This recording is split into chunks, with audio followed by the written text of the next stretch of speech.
when on the last time that Jesus met with Peter in John 21. ಯೋಹನ 21ರಲ್ಲಿ ಯೇಸು ಸ್ವಾಮಿ ಪೇತ್ರನನ್ನು ಕಡೆಯದಾಗಿ ಸಂಧಿಸಿದಾಗ He asked him a question. ಅಲ್ಲಿ ಒಂದು ಪ್ರಶ್ನೆ ಕೇಳ್ತಾರೆ 3 times. 3 ಸಲ. John 21:15. 21 Yohana 15ರಲ್ಲಿ. Simon, son of John, do you love me? ಸಿಮೋನ ಪೇತ್ರನೇ, ನೀನು ಇದಕ್ಕಿಂತ ಹೆಚ್ಚಾಗಿ ಪ್ರೀತಿಸ್ತೀಯಾ? Verse 16 again, do you love me? 16ನೇ ವಚನದಲ್ಲಿ ನೀನು ಪ್ರೀತಿಸ್ತೀಯಾ? Again 17, Simon, son of John, do you love me? 17ನೇ ವಚನ 3ನೇ ಸಲ ನೀನು ಪ್ರೀತಿಸ್ತೀಯಾ, ಮಮತೆಯನ್ನು ಇಟ್ಟಿರ್ತೀಯೋ? You say, yes Lord, yes Lord, yes Lord.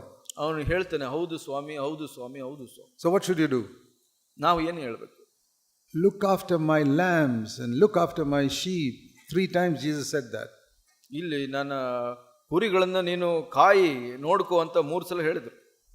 So how do we show our love for the Lord? ನಾವು ಕರ್ತನಿಗೆ ಆ ಕೃತಜ್ಞತೆಯನ್ನು ಹೇಗೆ ಹೇಳ್ಬೋದು? Feeding the sheep. ಆ ಒಂದು ಕುರಿಗಳನ್ನ ಮೇಯಿಸೋದ್ರಲ್ಲಿ. That's what I'm doing. ನಾನು ಅದನ್ನೇ ಮಾಡ್ತಾ ಇದ್ದೀನಿ. But I'm doing it because I love Jesus. ನಾನು ಯಾಕೆ ಮಾಡ್ತಾ ಇದ್ದೀನಿ ಅಂದ್ರೆ ಯೇಸು ಸ್ವಾಮಿನ ನಾನು ಪ್ರೀತಿಸೋದ್ರಿಂದ ಮಾಡ್ತಾ ಇದ್ದೀನಿ. The Lord said, do you love me? ನೀನು ನನ್ನನ್ನು ಪ್ರೀತಿಸ್ತೀಯಾ? Then feed my sheep. ನನ್ನ ಕುರಿಗಳನ್ನ ಮೇಯಿಸು. So I'm not doing it in a sense to get thank you from you. ನಾನು ಒಂದು ದರದಲ್ಲಿ ನಿಮ್ಮಿಂದ ಕೃತಜ್ಞತೆ ಪಡ್ಕೊಳ್ಬೇಕು ಅಂತ ಮಾಡ್ತಾ ಇಲ್ಲ. Definitely not to get money from you. ನಿಮ್ಮಿಂದ ಹಣ ಪಡ್ಕೊಳ್ಬೇಕು ಅಂತ ಮಾಡ್ತಾ ಇಲ್ಲ. All these pastors and preachers who do it for money, they haven't understood this. ಎಲ್ಲ ಒಬ್ಬ ಸಭಾಪಾಲಕರು ಪಾಸ್ಟರ್ಗಳು ಯಾರ ಹಣಕ್ಕಾಗಿ ಮಾಡ್ತಾ ಇದ್ರು ಅವರಿಗೆ ಇದು ಗೊತ್ತಾಗಿಲ್ಲ. Only in CFC we have understood it. ನಾವು CFC ನಲ್ಲಿ ಮಾತ್ರ ನಮಗೆ ಗೊತ್ತಾಗಿದೆ ಇದು. You know, CFC we have nearly 100 churches if you include all the small ones. ಎಲ್ಲ ಒಂದು ಚಿಕ್ಕ ಸಭೆಗಳನ್ನ ಕೂಡಿಸಿ ನೋಡಿದ್ರೆ ಭಾಗಶಃ 100 ಸಭೆಗಳು in about 10 countries. 10 ದೇಶಗಳಲ್ಲಿ. We have about 150 or 180 elders.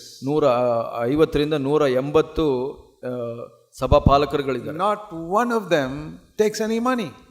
ಅಲ್ಲಿ ಒಬ್ಬರು ಕೂಡ ಹಣವನ್ನ ಸ್ವೀಕರಿಸೋದಿಲ್ಲ. No, not one of them gets a salary. ಯಾರಿಗೂ ಅಲ್ಲಿ ಸಂಬಳ ಸಿಗೋದಿಲ್ಲ. For serving the Lord. For serving the Lord, they don't take any salary. ಕರ್ತನನ್ನ ಸೇವೆ ಮಾಡೋದ್ರಲ್ಲಿ. We are the only church in the world like that. ಈ ಲೋಕದಲ್ಲಿ ನನಗೆ ಗೊತ್ತಿರೋ ಹಾಗೆ ನಮ್ಮ ಒಂದು ಸಭೆ ಮಾತ್ರ. You try and find out if there's any church in the world like that where everybody in that church doesn't take a salary. ನೀವು ಎಲ್ಲಾದರೂ ಕಂಡು ಹಿಡಿಯಕ್ಕೆ ಪ್ರಯತ್ನ ಮಾಡಿ ಆ ಸಭೆಯಲ್ಲಿ ಯಾವ ಸಭಾಪಾಲಕರು ಸಂಬಳವನ್ನು ತೆಗೆದುಕೊಳ್ಳಿ. I tried to search, I never found one. ನಾನು ಅದನ್ನ ಹುಡುಕದೆ ನನಗೆ ಸಿಕ್ಕಲಿಲ್ಲ. Maybe 1 or 2 churches like that, but a whole group of churches I've never found. ಯಾವುದೋ ಒಂದು ಸಭೆ ಇರಬಹುದು, ಆದರೆ ಎಲ್ಲಾ ಸಭೆಯ ಗುಂಪಾಗಿ ಆ ಥರ ನಾನು ಕಂಡುಕೊಂಡಿಲ್ಲ. That is the unique thing the Lord has taught us. ನಮಗೆ ಆ ಒಂದು ಪ್ರತ್ಯೇಕವಾದ ವಿಷಯವನ್ನ ದೇವರು ಕಲಿಸಿದ್ದಾರೆ. Why are all these 150 elders doing this? ಯಾಕೆ 150 ಸಭಾಪಾಲಕರು ಮಾಡ್ತಾ ಇದ್ದಾರೆ? The Lord said, do you love me? ಕರ್ತನು ಹೇಳ್ತಾನೆ, ನೀನು ನನ್ನನ್ನು ಪ್ರೀತಿಸ್ತೀಯಾ? Yes Lord.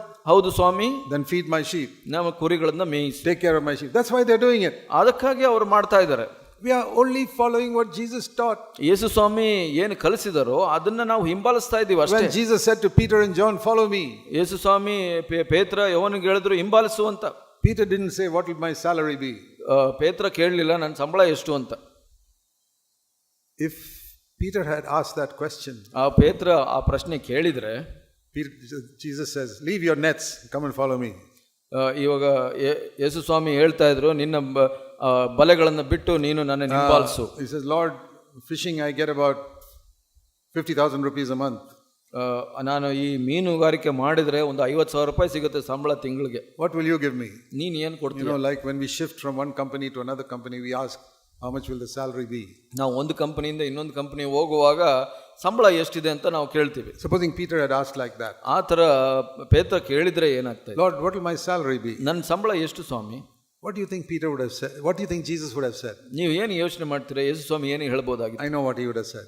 ನಾನು ಗೊತ್ತು ಏನು ಹೇಳ್ತಾ ಇದ್ದೆ. Peter, ಪೇತ್ರ, please go back to your fishing. ನೀನು ಮೀನುಗಾರಿಕೆ ಕೆಲಸ ಮಾಡಕ್ಕೆ ಹೋಗು. You are not ready to catch men. You catch fish only for the rest of your life. ಮನುಷ್ಯರನ್ನ ಹಿಡಿಯೋದಲ್ಲ, ನೀನು ನಿನ್ನ ಜೀವಿತದಲ್ಲಿ ನೀನು ಮೀನನ್ನೇ ಹಿಡಿದುಕೊಂಡಿರು. Jesus never offered a salary to ಯೇಸು ಸ್ವಾಮಿ ಯಾರಿಗೂ ಸಂಬಳವನ್ನು ಕೊಡಲಿಕ್ಕೆ ಬಯಸಿಲ್ಲ. We don't do that in CFC also. ನಾವು ಕೂಡ CFC ನಲ್ಲಿ ಹಾಗೆ ಮಾಡೋದಿಲ್ಲ. So please remember this. ಇದನ್ನ ದಯವಿಟ್ಟು ನೆನಪಿಟ್ಕೊಳ್ಳಿ. That we don't expect money, we don't expect thanks because we are human beings. ನಾವು ಮನುಷ್ಯರಾದ ಕಾರಣ ನಾವು ಇತರರಿಂದ ಸಂಬಳ ಆಗಲಿ ಅಥವಾ ಕೃತಜ್ಞತೆ ಆಗಲಿ ಬಯಸೋದಿಲ್ಲ. For a secular work, definitely we must get a salary. ಹೌದು, ಈ ಲೌಕಿಕ ಕಾರ್ಯಗಳಲ್ಲಿ ಕೆಲಸದಲ್ಲಿ ನಾವು ಸಂಬಳ ಬಯಸಬೇಕು. Otherwise, how will you live? ಇಲ್ಲಾಂದ್ರೆ ಹೇಗೆ ಜೀವಿಸ್ತೀರ ನೀವು? I'm talking about preaching the word and feeding the sheep. ನಾನು ಇಲ್ಲಿ ಹೇಳ್ತಾ ಇರೋದು ಬೋಧನೆ, ದೇವರ ವಾಕ್ಯವನ್ನು ಬೋಧನೆ ಮಾಡೋದ್ರಲ್ಲಿ ಮತ್ತು ಕುರಿಗಳನ್ನು That ಮೇಯಿಸೋ we are ವಿಷಯದಲ್ಲಿ never supposed to take a salary. ಅಲ್ಲಿ ನಾವು ಸಂಬಳ ತಗೊಳ್ಳೇಬಾರ್ದು. That is why I say all these pastors and preachers who do that are going against the word of God. ಅದಕ್ಕಾಗಿ ಇದನ್ನ ಬೋಧಿಸುವಂತ ಎಲ್ಲ ಪಾಸ್ಟರ್ ಸಭಾಪಾಲಕರುಗಳು ದೇವರ ವಾಕ್ಯಕ್ಕೆ ವಿರೋಧವಾಗಿದ್ದಾರೆ ಅಂತ. There are many elders also like that, not in CFC churches. CFC ಸಭೆಯಲ್ಲಿ ಅಲ್ಲ, ಇತರ ಕೆಲವರು ಹಿರಿಯರು Try to get money from people. ಜನರಿಂದ ಹಣವನ್ನು ಪಡ್ಕೊಳ್ಳಿಕ್ಕೆ ಪ್ರಯತ್ನ ಮಾಡ್ತಾರೆ. Being the pastor or the elder. ಅಲ್ಲಿ ಒಬ್ಬ ಹಿರಿಯರು ಅಥವಾ ಸಭಾಪಾಲಕ ಆಗೋದ್ರಿಂದ ಇತರರ ಲಾಭವನ್ನ ಪಡ್ಕೊಳ್ತಾರೆ. In the last 40 years, ನಾವು ಕಡೆಯ 40 ವರ್ಷದಲ್ಲಿ, I'm sorry to say, ನಾವು ದುಃಖದಿಂದ ಹೇಳ್ತೀನಿ, that in CFC also we have had 2 or 3 elders like that.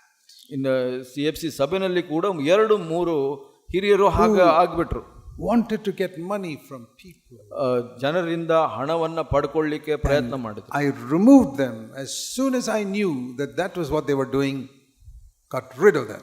ಅವರು ಅದನ್ನ ನನಗೆ ತಿಳಿದ ತಕ್ಷಣ ನಾನು ಅವರನ್ನ ತೆಗೆದುಬಿಟ್ಟೆ ಅವರ ಜವಾಬ್ದಾರಿ. Not only get out of eldership, but get out of the church. You don't belong in CFC. ಇಲ್ಲಿ ಸಭೆಯ ಹಿರಿಯರ ಪಟ್ಟದಿಂದ ಅಲ್ಲ, ಸಭೆಯಿಂದನೇ ದೂರ ಹೋಗ್ಬಿಡಿ ಅಂತ ಹೇಳ್ಬಿಟ್ಟು. So we don't expect money, we don't even expect thanks. ನಾವು ಜನರಿಂದ ಹಣವನ್ನಾಗ್ಲಿ ಅಥವಾ ಕೃತಜ್ಞತೆಯಾಗಲಿ ಬಯಸೋದಿಲ್ಲ. I'm just telling you that if you keep your conscience clear, the Lord will show you more and more areas in your life where there's unchristlikeness. ನಾನು ನಿಮಗೆ ಹೇಳ್ತಾ ಇದ್ದೆ, ನಿಮ್ಮ ಮನಸ್ಸಾಕ್ಷಿಯನ್ನು ಶುದ್ಧವಾಗಿ ಇಟ್ಕೊಳ್ಳೋದ್ರಿಂದ ನಿಮಗೆ ಹೆಚ್ಚಿನ ಕ್ಷೇತ್ರಗಳಲ್ಲಿ ದೇವರು ಕ್ರೈಸ್ತ ನಂತರ ಇಲ್ಲದೆ ಇರುವಂತ ವಿಷಯಗಳ ಬಗ್ಗೆ ಬೆಳಕು ಕೊಡ್ತಾರೆ. That is how you prove you're a wholehearted Christian. ಹಾಗೆ ನೀವು ಇದನ್ನ ಸಿದ್ಧಪಡಿಸ್ತೀರಾ, ನೀವು ನಿಜವಾದ ಕ್ರೈಸ್ತನು ಅಂತ.